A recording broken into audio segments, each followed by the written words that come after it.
안녕하세요. 자, 오늘은 46번, 47번 작문 독해 문제를 한번 풀어보도록 하겠습니다. 자, 오늘은 문제를 풀면서도 정말로 여러분들이 반드시 알아야 할 내용들을 추가적으로 설명을 하면서 문제를 풀어보도록 하겠습니다. 자, 46번 문제를 보시면 자, 윗글에 나타난 필자의 태도, 즉 주장입니다. 주장. 필자의 주장, 이 글의 주장, 이렇게 해야 된다. 됐죠? 자, 그 다음에 47번 윗글의 내용과 같은 것, 얘는 일치, 불일치 문제입니다. 자, 이거를 문제를 먼저 보고 본문을 분석을 한번 해볼게요. 자, 보면은 주가 조작이나 공금 횡령 등의 경제 범죄는 사람마다 사람에게 직접적인 상해. 자, 상해가 뭐죠? 상처를 입히는 겁니다. 실제적으로 상해를 가하는 흉악범죄보다 범죄 정도가 낮다고 생각하기 쉽다. 생각하기 쉽다. 자, 그 다음에 뭐가 나오죠? 그러나. 자, 이거 글 구조 반드시 알고 있어야 됩니다. 자, 어떤 글 구조냐면, 자, 처음에 자, 이러이러하다고 사람들이 생각하기 쉽다. 즉, 이게 바로 통념입니다. 통념. 자, 통념이 뭐죠? 사람들이 일반적으로 잘못 생각하고 있는 것입니다. 자, 통념을 먼저 제시를 하고 그 다음에 글 구조는 자, 역접 하지만 그러나 사실은 자, 이런 연결사를 쓰고 역접을 보여주고 그 다음이 이 사람이 하고 싶은 주제죠, 주제.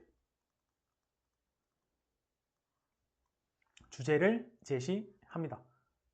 이해되시죠? 자, 그래서 이걸 알고 다시 본문을 보면은 두 번째 문장.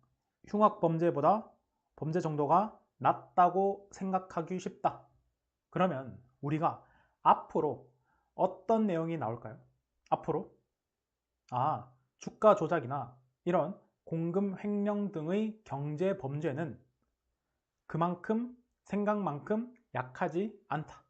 이런 내용이 나오겠죠. 그죠? 자, 그 다음에 자, 그러나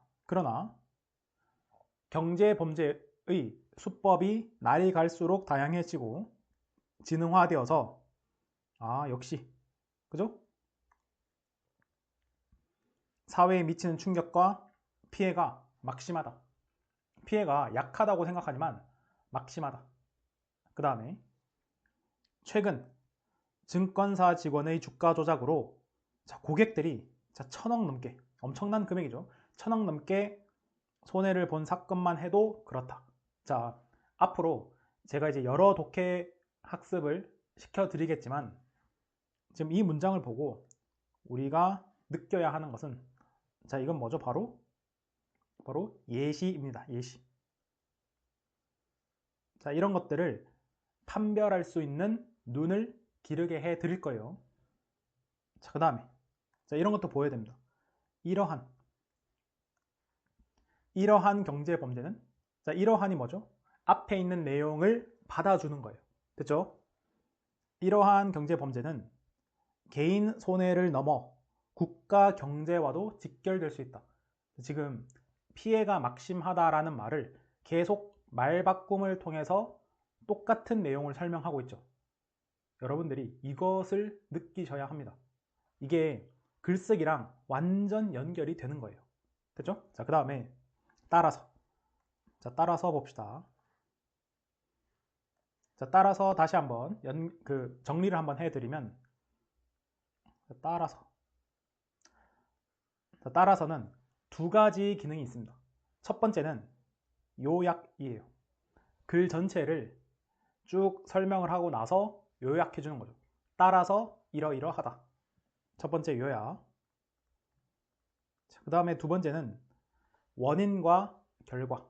이게 바로 과관계라고 하거든요. 인과. 그래서 따라서 라는 글자의 앞에는 원인. 그 다음에 그 뒷부분은 결과를 이어주는 역할을 합니다. 자, 그러면 자, 여기서 한번 질문을 볼게요. 개인 손해를 넘어서 국가 경제와도 직결될 수 있다. 자, 따라서 이를 가벼이 여겨서는 안 되며 관대하게 처벌해서도 안 된다. 자, 국가 경제와도 연결이 될 수 있다. 이게 원인이죠. 그렇기 때문에 관대하게 처벌하면 안 된다. 결과. 이해됐죠? 자, 그리고 앞서 제가 독해 때 설명을 드렸지만 뭐뭐 해야 한다. 하지 말아야 한다. 할 필요가 있다. 전부 다 주제직결입니다. 주제직결. 뭐뭐 해서도 안 된다. 자, 그러면 이 글, 필자의 주장이 나왔죠. 자, 경제범죄는 약하지 않기 때문에 강하게 처벌을 해야 된다. 됐죠? 자, 그래서 정답이 바로 2번입니다. 자, 이해되시죠? 제가 항상 드리는 말씀이지만 그냥 쭉 읽고 2번이 정답인 것 같아. 이러면 안 됩니다. 이러한 근거로 정답이 2번이다. 이런 방식으로 계속 공부를 하셔야 합니다. 자, 그리고 장문 독해는 정말로 잘 쓰여진 글이에요. 이 글 구조를 여러분 걸로 받아들이시면 54번 글쓰기 할 때도 분명히 도움이 됩니다. 됐죠? 자, 그 다음에 이어서 지문을 보면 자, 여기 또 나왔죠. 건전한 경제 질서를 확립하기 위해서 무엇 하기 위해서 주제 직결입니다. 경제 사업을 엄벌할 필요가 있다. 자, 처벌을 세게 해야 된다는 거예요. 자, 한탕 크게 해먹고 몸으로 때우면 된다는 한탕주의가 만연하지 않도록 즉 널리 퍼지지 않게 하기 위해서 처벌 수준을 더 높여야 한다. 자, 지금 노란색 부분이 전부 다 정답 근거입니다. 그래서 여러분들이 글을 읽을 때 제가 표시한 대로 확 들어와야 돼요. 자, 그 다음에 지금까지 미진했던 부당이익 환수도 앞으로 잘 이루어져서 경제 범죄가 또 나왔죠. 제발 다시 일어나다예요. 제발 다시 일어나지 않도록 해야 할 것이다. 자, 46번의 정답 2번. 그게 어렵지 않죠. 그 다음에 자, 47번이 조금 어려운데 선택지 하나하나 다 보겠습니다. 자, 첫 번째, 경제범죄로 생긴 부당이익을, 자, 여기까지 맞죠? 이익을 문제없이 잘 환수해 왔다. 아니죠. 마지막에 뭐라 그랬습니까? 미진했던, 그렇죠? 미진했던 부당이익 환수라고 했기 때문에 틀린 선택지입니다. 자, 2번, 공금을 불법으로 가로채는 범죄는 경제범죄에 포함된다. 자, 맨 처음 한번 볼까요? 맨 처음에 주가 조작이나 공금 횡령 등의 경제범죄.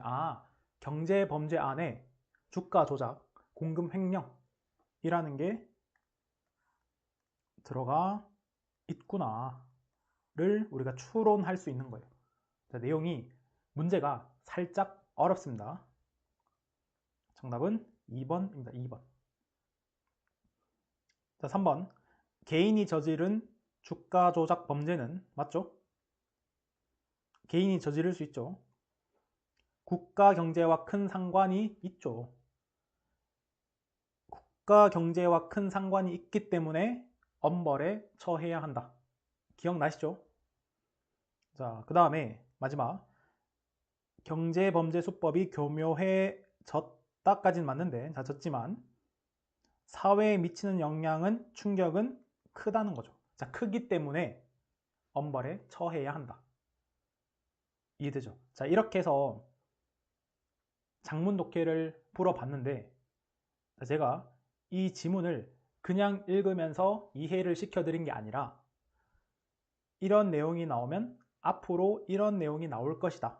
이렇게 우리가 추론하면서 생각하면서 읽는 방법을 알려드렸죠. 자, 오늘은 뭐예요? 통념과 반박, 통념, 역접, 주제. 자, 이거를 반드시 기억하시고 그 다음에 여기 나왔던 따라서 글 전체를 요약하거나 또는 원인과 결과를 이어준다. 그 다음에 해야 한다, 할 필요가 있다, 전부 다 주제죠. 그 다음에 무엇 하기 위해서. 자, 이 독해라는 것은 처음에 연습할 때 천천히 정확하고 꼼꼼하게 하셔야 합니다. 그래야 늘어요.